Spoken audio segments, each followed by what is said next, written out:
Welcome back friends, this is current affairs funda. आज की इस वीडियो में हम आपको बताएंगे दिसंबर 2016 के एमसीक्यू और ये हमारा होगा वीक नंबर 2 जिसका हम पार्ट 1 आज डिस्कस करेंगे। मैं आपको बताना चाहूँगा दिसंबर मंथ का जो वीक 1 है वो हमने ऑलरेडी डिस्कस किया और यहाँ पर लिंक पर क्लिक करके आप सारी प्लेलिस्ट देख सकते हैं। अगर आप पहली बार ये वीडियो देख रहे हैं तो चैनल को सब्सक्राइब करें ताकि रेगुलर अपडेट्स आप तक आते रहें। जो भी इस चैनल पर नया वीडियो अपलोड हो वो आप तक आ जाए, इसलिए आप सब्सक्राइब कर लें और इस वीडियो को दोस्तों लाइक करें, कमेंट करके आप अपने डाउट्स पूछ सकते हैं, साथ में इस वीडियो को शेयर करना ना भूलें। स्टार्ट करते हैं आज के वीक 2 सेशन की ओर। पहला क्वेश्चन आपकी स्क्रीन पर है, हरित केरलम मिशन जो है ये किस स्टेट के सीएम ने लॉन्च किया है? तो ये लॉन्च किया है केरल के सीएम ने, जिनका नाम है पिनरई विजयनन। अब मैं आपको बताना चाहूंगा कि ये हरित केरलम मिशन है क्या। ये दोस्तों ऑर्गेनिक फार्मिंग के बारे में इसमें बताया गया है। बेसिकली जो भी हमारा वेस्ट मैनेजमेंट है और वाटर रिसोर्सेज और एग्रीकल्चरल डेवलपमेंट है उसमें किसका ज़्यादा यूज होना चाहिए? ऑर्गेनिक फार्मिंग का। ठीक है, तो इस वजह से ये हरित केरलम मिशन जो है इसको लॉन्च किया है केरला के सीएम ने। नेक्स्ट क्वेश्चन की ओर मूव करते हैं। इस क्वेश्चन में पूछा गया है आपसे कि सेरेंडिपिटी जो आर्ट फेस्टिवल है ये किस सिटी में हुआ। बेसिकली ये क्वेश्चन आपसे पूछ रहा है, तो ये दोस्तों गोवा में हुआ। अब एक क्वेश्चन आपसे ये भी पूछा जा सकता है कि ये किस नदी के किनारे हुआ, क्योंकि कभी कभी क्वेश्चन पूछा जा सकता है कि सेरेंडिपिटी आर्ट फेस्टिवल जो अभी रिसेंटली हेल्ड हुआ किस नदी के किनारे। तो एक नदी है जिसका नाम है मांडोवी रिवर। मांडोवी रिवर, इस नदी के किनारे ये फेस्टिवल ऑर्गेनाइज हुआ। नेक्स्ट मूव करते हैं अगले क्वेश्चन की ओर। इसमें कहा गया है the 2 days second BRICS communication ministers meeting will be held in which city. आपसे पूछा गया है कि ब्रिक्स की जो कम्युनिकेशन मिनिस्टर्स की मीटिंग है 2 दिवसीय, तो ये कहां पर हुई? ठीक है, तो ये आपसे क्वेश्चन पूछा गया है। तो ये दोस्तों बेंगलुरु में हुई। अब हम जानते हैं कि ये जो मीटिंग हुई है इसकी अध्यक्षता किसने की? तो ये अध्यक्षता की किसने? Minister of state for communication. इनका नाम नोट डाउन कर लें, minister of state for communication, ये नाम है मनोज सिन्हा।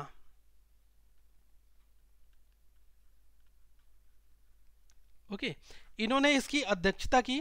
और जो हाई लेवल डेलीगेशन है ब्रिक्स नेशंस का, ब्राजील, रशिया, चाइना, इंडिया और साउथ अफ्रीका, ठीक है, तो यहाँ के लोग जो आए थे और इस मीटिंग में इन्होंने पार्टिसिपेशन लिया। फाइन। और साथ में मैं ये बताना चाहूँगा कि जो डिस्कशन किस पर हुआ, ये डिस्कशन हुआ कि इम्प्रूव करने के लिए जो भी हमारी फेलियर्स ऑफ कम्युनिकेशंस हैं और कम्युनिकेशन का फ्यूचर कैसे आगे बढ़ेगा, मोबाइल टेक्नोलॉजी और इकोनॉमी, डिजिटल वगैरह से रिलेटेड सारी जो चीज़ें हुई वो यहाँ पर उनके ऊपर बात हुई। नेक्स्ट अगर मैं बात करूं अगले क्वेश्चन की, तो इसमें पूछा गया है एज पर the data given by the Forbes magazine के डेटा के अनुसार which is the highest paid athlete, सबसे ज्यादा पैसे कमाने वाले एथलीट्स कौन से हैं? ठीक है, तो ये नाम है माइकल जॉर्डन। ठीक है, अब माइकल जॉर्डन की अगर मैं बात की जाए तो ये किस स्पोर्ट्स से बिलोंग करते हैं ये भी जानना जरूरी है। तो इनका स्पोर्ट्स है बास्केटबॉल। ठीक है, ये बास्केटबॉल के बहुत महान खिलाड़ी हैं, धुरंधर हैं। और इनकी कितनी संपत्ति, मतलब कितना इनको पैसा पे किया जाता है? तो ये किया जाता है $1.7 बिलियन। ठीक है, और अभी अगर मैं बात करूं तो इन्होंने 15 सेशन जो है एनबीए में खेले थे, जो नेशनल बास्केटबॉल एसोसिएशन है एनबीए के द्वारा। तो उसमें इन्होंने लगभग $93 मिलियन जो है वो अर्न किए। तो अब आप मान सकते हैं कि बहुत ज़्यादा पैसे वाले ये एथलीट्स हैं फोर्ब्स मैगजीन के अकॉर्डिंग। नेक्स्ट क्वेश्चन की अगर मैं यहाँ पर बात करूँ तो इसमें कहा गया है सीनियर जज of the supreme court justice Mian Saqib Nisar, अभी इनका अपॉइंटमेंट किस पर हुआ है? Chief justice. तो आपको बताना है कि किस कंट्री के ये चीफ जस्टिस बनाए गए हैं। तो ये दोस्तों पाकिस्तान के चीफ जस्टिस बनाए गए हैं। ठीक है, ये इंटरनेशनल अफेयर्स का क्वेश्चन है, इसलिए इसको एक बार आप दिमाग में सेट कर सकते हैं। ठीक है, और ये किसको रिप्लेस करने वाले हैं? जो अभी पाकिस्तान में जस्टिस अनवर जहीर जामली हैं, ये मैं आपको बता रहा हूं, इनका नाम है जस्टिस अनवर जहीर जामली, ये इनको रिप्लेस कर देंगे। ठीक है, नेक्स्ट क्वेश्चन की ओर अगर मूव करते हैं, इसमें कहा गया है globally international anti corruption day जो है वो हर एक वर्ष किस दिन मनाया जाता है? ठीक है, तो ये मनाया जाता है आपका 9 दिसंबर को। ठीक है, अब ऐसा कहा गया है कि हर एक वर्ष लगभग 1 ट्रिलियन डॉलर की अगर मैं बात करूं, ये ब्राइब दी जाती है, मतलब कि इतनी जो एक तरह से रिश्वत दी जाती है 1 ट्रिलियन डॉलर की हर एक वर्ष, ये आंकड़े बताए गए हैं, ठीक है। जो कि अगर हम बात करें तो 5% ग्लोबल जीडीपी के इक्विवेलेंट आता है। तो एंटी करप्शन डे जो है, इंटरनेशनल एंटी करप्शन डे, ये मनाया जाता है 9 दिसंबर को, क्योंकि लोगों के बीच में अवेयरनेस दिखाई जाए ताकि वो इस तरह की करप्शन में शामिल भी ना हो और करप्शन रिलेटेड जो भी चीज़ें हैं उनमें अपना पार्टिसिपेशन बिल्कुल ना दिखाएं, ठीक है, उसको बाइकआउट करें। नेक्स्ट क्वेश्चन की ओर मूव करते हैं। इसमें कहा गया है, एक चीज़ और मैं आपको यहाँ पर बताना चाहूँगा, इस वर्ष की थीम क्या है। थीम पूछी जा सकती है आपके एग्जाम्स में, तो थीम भी आप नोट डाउन कर लें। यह है united against corruption for development, peace and security, ठीक है। ये थीम नोट डाउन कर लें क्योंकि थीम एग्जाम्स में पूछी जा सकती है। अगले क्वेश्चन की ओर मूव करते हैं। इसमें कहा गया है international film festival of Kerala, ये भी रिसेंटली कंडक्ट हुआ है। तो आपको बताना है कि ये बेसिकली 9 दिसंबर से 16 दिसंबर के बीच में कंडक्ट हुआ, तो इसका एडिशन बताना है, ठीक है, कि IFFK जो है ये कौन से एडिशन का था जो अभी हाल ही में कंडक्ट हुआ था। तो ये दोस्तों था 21वें 21st एडिशन का। अब ये कहाँ पर हुआ, ये हुआ के जो बेसिकली केरल में, केरल की जो कैपिटल सिटी है क्या है, तिरुवनंतपुरम, ठीक है, तिरुवनंतपुरम में ये कंडक्ट हुआ, फाइन। और साथ में मैं बताना चाहूंगा यहाँ पर लगभग 185 फिल्म जो है ये 62 कंट्री 62 कंट्रीज से यहाँ पर प्रमोट की गई, ओके। और ये 8 दिन चलने वाला 8 डे फेस्टिवल था। और अल्टीमेटली अगर मैं बात करूं कि ये फेस्टिवल कब से स्टार्ट किया गया है, तो ये 1996 से मनाया जाता है, ओके। और ये किसके द्वारा ये कंडक्ट किया जाता है, होस्ट किया जाता है, ये किया जाता है केरला स्टेट चलचित्र एकेडमी। इसका भी नाम नोट डाउन कर ले, केरला स्टेट चलचित्र एकेडमी। नेक्स्ट क्वेश्चन की ओर मूव करते हैं। इसमें बेसिकली कहा गया है कि IDFC बैंक ने अपॉइंट किया है बीना मांकर को, ये नॉन एग्जीक्यूटिव चेयरपर्सन है। तो क्वेश्चन आपसे दो पूछ सकता है, पहले तो IDFC की जो नई नॉन एग्जीक्यूटिव चेयरपर्सन अपॉइंटेड कौन है, ये है बीना मांकर। अब क्वेश्चन आपसे ये भी पूछ सकता है कि IDFC का हेडक्वार्टर कहाँ पर है। तो दोस्तों IDFC का हेडक्वार्टर कहाँ पर है, ये है मुंबई में। अभी मैं आपको बताना चाहूँगा 2015 में दो लोगों को नया बैंकिंग लाइसेंस दिया गया था, एक तो IDFC को दिया गया था और एक बंधन को दिया गया था, ठीक है, बंधन माइक्रो फाइनेंस को। तो ये दो अब प्रॉपर फंक्शनिंग बैंक हो चुकी हैं। तो अब IDFC के जो अपॉइंटेड नॉन एग्जीक्यूटिव चेयरपर्सन ये कौन है, ये है बीना मांकर, और इसका हेडक्वार्टर कहाँ पर है, ये है आपका मुंबई में, ओके। नेक्स्ट क्वेश्चन की ओर मूव करते हैं। इसमें कहा गया है बेस्ट MSME बैंक का जो अवार्ड दिया गया है प्राइवेट सेक्टर 2016 के लिए, वो किसको दिया गया है। तो ये क्वेश्चन काफी इंपॉर्टेंट है, ये दिया गया है कर्नाटका बैंक लिमिटेड को, ठीक है। जो best MSME bank award private sector का है, ये किसको दिया गया है, ये दिया गया है कर्नाटका बैंक लिमिटेड को। और ये किसके द्वारा इंस्टीट्यूटेड है, ये है एसोचम, न्यू दिल्ली में दिया गया। एसोचम क्या है, the associated chambers of commerce and industry of India. तो ये इसकी फुल फॉर्म भी आप यहाँ पर नोट डाउन कर सकते हैं। नेक्स्ट क्वेश्चन की अगर मैं बात करूं तो इसमें कहा गया है under the promotion of digital cashless economy, ठीक है, बात की जा रही है डिजिटल कैशलेस इकोनॉमी की। तो इसमें अगर आप पेट्रोल और डीजल की परचेज जब करते हैं तो आप कार्ड के थ्रू पेमेंट करते हैं, तो आपको कितने % यहाँ पर डिस्काउंट दिया जाएगा। तो ये दिया जाएगा 0.75% डिस्काउंट। अगर सपोज करिए आपने 100 रुपीज़ की पेट्रोल डलाई तो आपको कितना ऑफ मिलेगा, 0.75 का कैशबैक मिल जाएगा, ठीक है। तो ये सेंट्रल गवर्नमेंट की स्कीम के अंतर्गत आता है, जिस स्कीम का नाम है बेसिकली प्रमोशन करने के लिए डिजिटल कैशलेस इकोनॉमी को, ठीक है। नेक्स्ट क्वेश्चन की ओर मूव करते हैं। इसमें कहा गया है कि which regulatory body has announced that it will provide 2 POS devices in the village if 10,000 population exist. देखो क्वेश्चन ये कहना चाह रहा है कि अभी कौन सी रेगुलेटरी बॉडी जो है उसने अनाउंसमेंट किया है कि 2 POS मशीन्स, मैंने आपको बताया था POS मशीन क्या होता है, ये आपकी होती है point of sale machine. Point of sale जो टर्मिनल होता है, आप देखते होंगे मॉल वगैरह में जाते होंगे, जब आप पेमेंट करते होंगे तो आपका कार्ड स्वैप किया जाता है उस मशीन के द्वारा। तो ये आपकी बेसिकली इसको हम पॉइंट ऑफ सेल मशीन कहते हैं। तो अभी कौन सी रेगुलेटरी बॉडी जो है वो विलेजेस में ये मशीन लगाने वाली है, गाँव वगैरह में ये मशीन लगाएगी, और हर एक गाँव में 2 मशीनें लगाने वाली है ये। तो ये कौन सी रेगुलेटरी बॉडी ने ये कहा है? तो ये कहा है दोस्तों नाबार्ड ने। ठीक है, नाबार्ड की फुल फॉर्म भी आपसे पूछी जा सकती है, ये है national bank for agricultural and rural development. ठीक है, राष्ट्रीय कृषि और ग्रामीण विकास बैंक। ठीक है, तो क्या है कि लगभग इसमें कितना एक्सपेंडिचर आएगा? यह आएगा 120 करोड़ रुपए का। ठीक है, अब जिस गांव में 10,000 के आसपास पॉपुलेशन है वहां पर अब लोग इस मशीन के थ्रू कैश भी निकाल सकते हैं, बहुत सारे बैंकिंग फंक्शंस भी कर सकेंगे। ठीक है, तो ये किस लिए हुआ है कि जो कैशलेस ट्रांजैक्शंस हैं रिमोट एरियाज में, उनके लिए ये बढ़ावा मिल सके।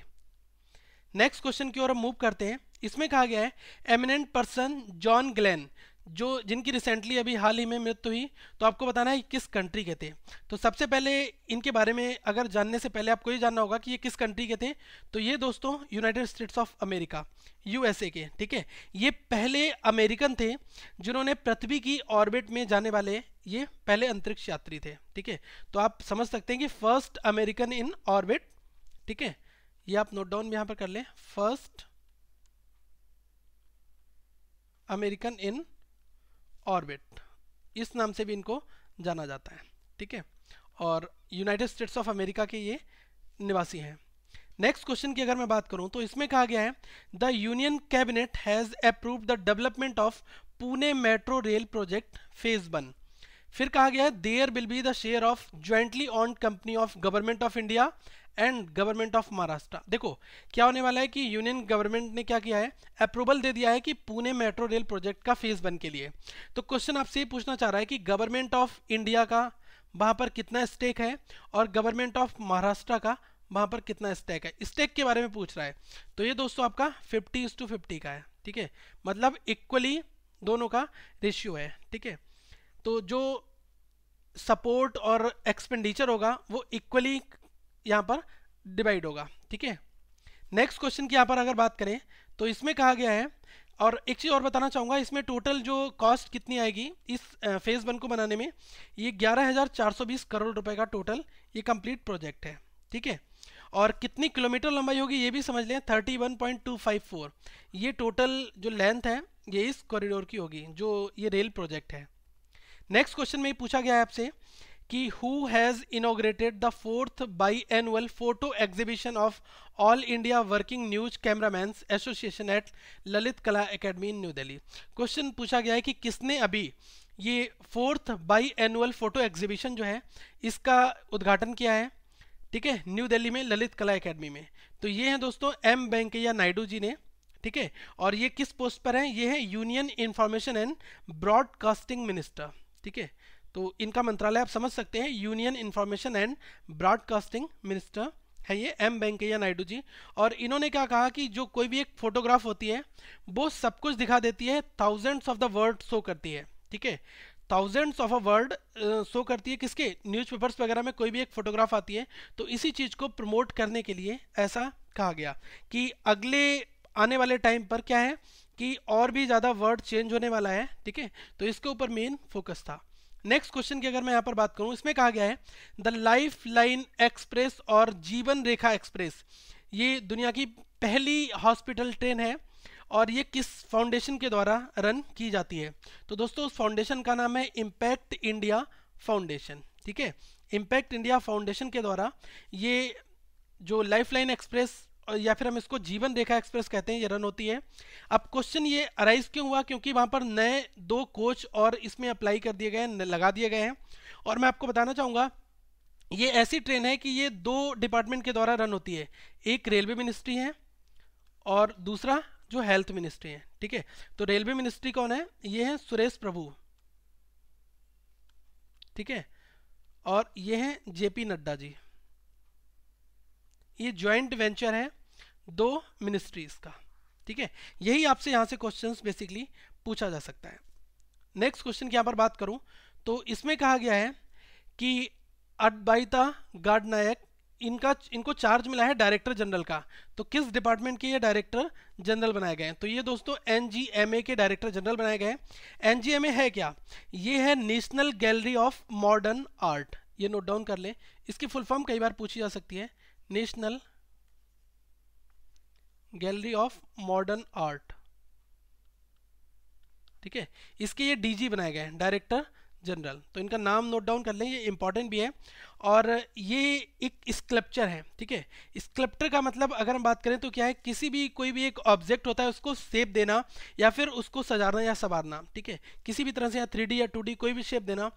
ठीक है, आप देखते नहीं कि स्कल्पटिंग होती है कि मतलब एक तरह की कोई पेंटिंग कर देता है किसी भी तरीके से, कोई उसका आपको थीम नहीं समझ में आती, फिर आप देखते हैं कहते हैं पेंटिंग तो बहुत देखने में सीधी सी लग रही है लेकिन कुछ इसका कॉन्सेप्ट नहीं समझ आया, तो उसी चीज़ को हम स्कल्पटिंग कहते हैं। मतलब कि उसके अंदर एक चीज़, एक कला छुपी हुई होती है। ठीक है, एक तरह की वो शेप देता है या आकृति को एक शेप देता है। ठीक है, और ये किसको रिप्लेस करने वाले हैं ये भी आप नोट डाउन कर लें, ये है राजीव लोचन को।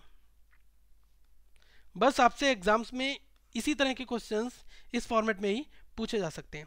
नेक्स्ट क्वेश्चन की ओर मूव करते हैं। इसमें कहा गया है first elite men's senior national boxing tournament जो है वो कहाँ पर अभी कंडक्ट हुआ। ठीक है, कहाँ पर बिगन होने वाला है? तो ये दोस्तों होने वाला है गुवाहाटी में। डायरेक्टली क्वेश्चन यहाँ से पूछा सकता है। और जो असम के चीफ मिनिस्टर हैं इनका नाम है सर्बानंद सोनोवाल। ठीक है, इन्होंने इसका इनॉग्रेशन किया कहाँ पर? गुवाहाटी में। ठीक है, लगभग 350 प्लेयर्स जो हैं वो यहाँ पर पार्टिसिपेशन कर रहे हैं। ठीक है, और ये 13 दिसंबर को बेसिकली हुआ। तो ये भी आपसे डेट पूछी जाए तो आप मंथ भी बता सकते हैं यहाँ पर। अगले क्वेश्चन की ओर मूव करते हैं, काफ़ी इंपॉर्टेंट क्वेश्चन है। इसमें कहा गया है men's hockey junior world cup 2016 ये कहाँ पर बिगिन हुआ? ठीक है, तो ये हुआ दोस्तों लखनऊ, उत्तर प्रदेश स्टेट में। यूपी स्टेट जो आता है जिसके सीएम कौन है? अखिलेश यादव जी। ठीक है, तो ये men's hockey junior world cup 2016 है, ये यूपी में हुआ। और अगर मैं बात करूं वुमेन्स की, कि वुमेन्स हॉकी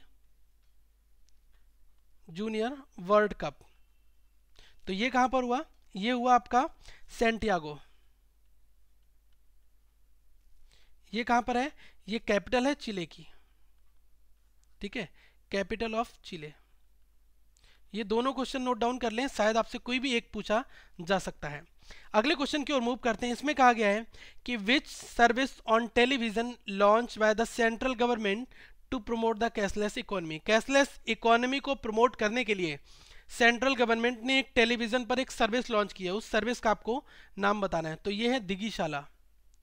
कंफ्यूज मत होना, अगर आपके नाम आते हैं गो कैशलेस गो, डिजी इंडिया शो या डिजी कैश इंडिया, डायरेक्टली नाम क्या है?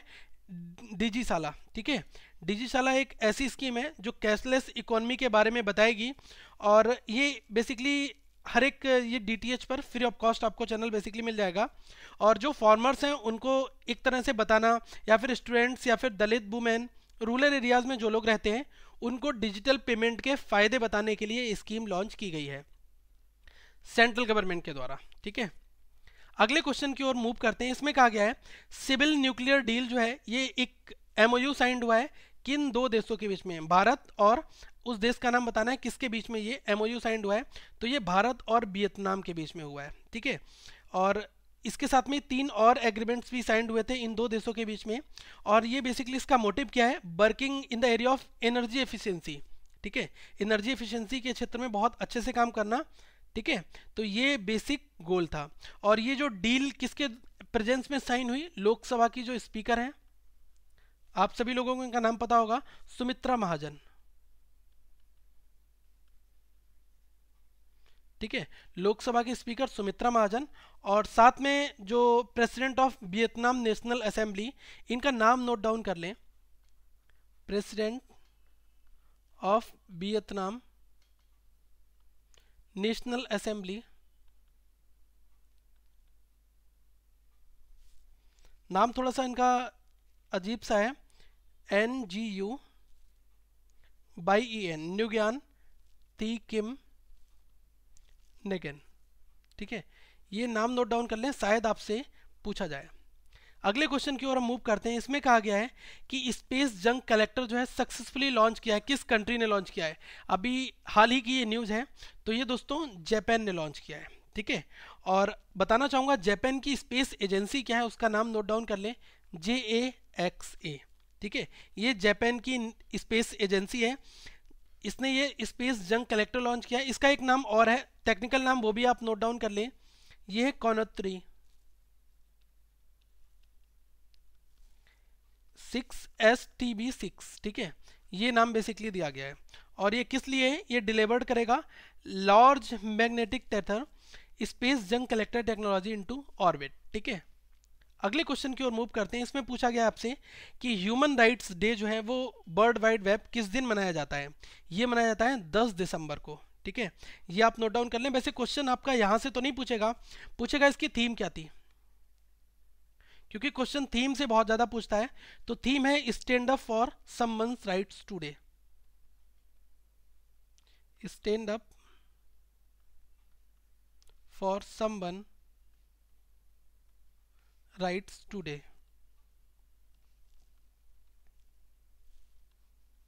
और ये UNGA जो यूनाइटेड नेशंस की जनरल असेंबली है, उसमें 1948 से मनाया जाता है।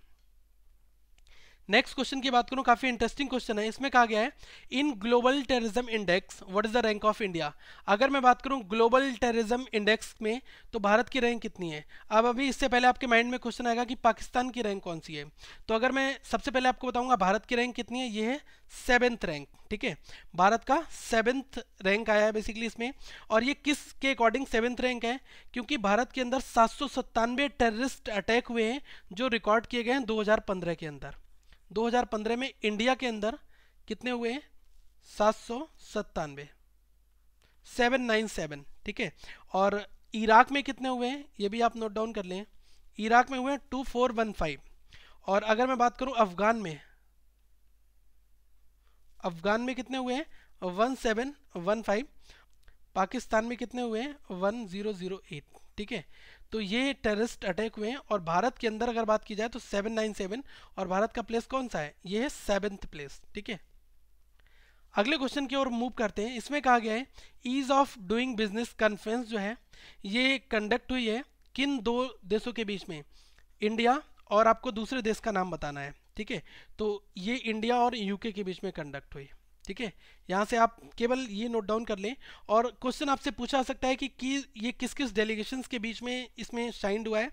तो मैं बात करूँ कि श्री रमेश अभिषेक जो है ये सेक्रेटरी हैं department of industrial policy and promotion, ठीक है। ये मंत्रालय किसके अंडर में आता है? ये आता है ministry of commerce and industry, ठीक है। और इसका मैं पूरा आपको थोड़ा सा डेटा देना चाहूँगा, ठीक है। ये आप नाम नोट डाउन कर लें, रमेश अभिषेक, ठीक है। और ये है कौन? ये है department of industrial policy and promotion, department of industrial policy and promotion, ठीक है। ये किस के अंडर में आता है ये मिनिस्ट्री? ये आप समझ लो, ministry of commerce and industry, ठीक है। Ministry of commerce and industry, इस मंत्रालय के अंदर में आता है ये। और जो दूसरे हैं उनका नाम भी आप नोट डाउन कर लें, ये ब्रिटिश हाई कमिश्नर है,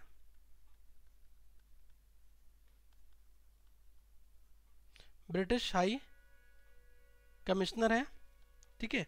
और इनका नाम क्या है ये नोट डाउन कर लें, सर डोमिनिक एस्क्यूथ, ठीक है। और ये जो कॉन्फ्रेंस कहाँ पर हुई? ये हुई न्यू दिल्ली में। ये इसके इंपॉर्टेंट पॉइंट्स हैं। नेक्स्ट क्वेश्चन की ओर मूव करते हैं। इसमें कहा गया है new cargo service linking Tibet और नेपाल, ठीक है। तिब्बत विद नेपाल, तो आपको बताना है किसके द्वारा ये लॉन्च की गई? ये दोस्तों चाइना के द्वारा, ठीक है। अब आपको ये भी समझना होगा कि ये किसके बीच में लिंक होगा, ठीक है, तिब्बत टू नेपाल। और ये सर्विसेज का लिंक कहाँ पर होगा? गुआंगडोंग, ठीक है, GUANGDONG, ठीक है। ये rail and road cargo service है बेसिकली, ठीक है। और जो इसका मेन एम क्या है कि ट्रेड को और ज़्यादा बूस्ट करना, जो साउथ एशियन नेबर्स हैं उनके बीच में ट्रेड को और ज़्यादा मूव करना। फाइन। तो दोस्तों इसका सेकंड वीक हम आप तक बहुत जल्दी लाएंगे, सेकंड वीक का सेकंड पार्ट। तो दिसंबर मंथ के जो भी करंट अफेयर्स हैं वो आप यहाँ पर देख सकते हैं। साथ में इस लोगो पर क्लिक करके चैनल को सब्सक्राइब करें और इस वीडियो को लाइक करें, चैनल को सब्सक्राइब करें और शेयर करना ना भूलें। आप हमारे फेसबुक पेज को फॉलो कर सकते हैं इस डिस्क्रिप्शन बॉक्स में क्लिक करके। Thank you friends, have a good day.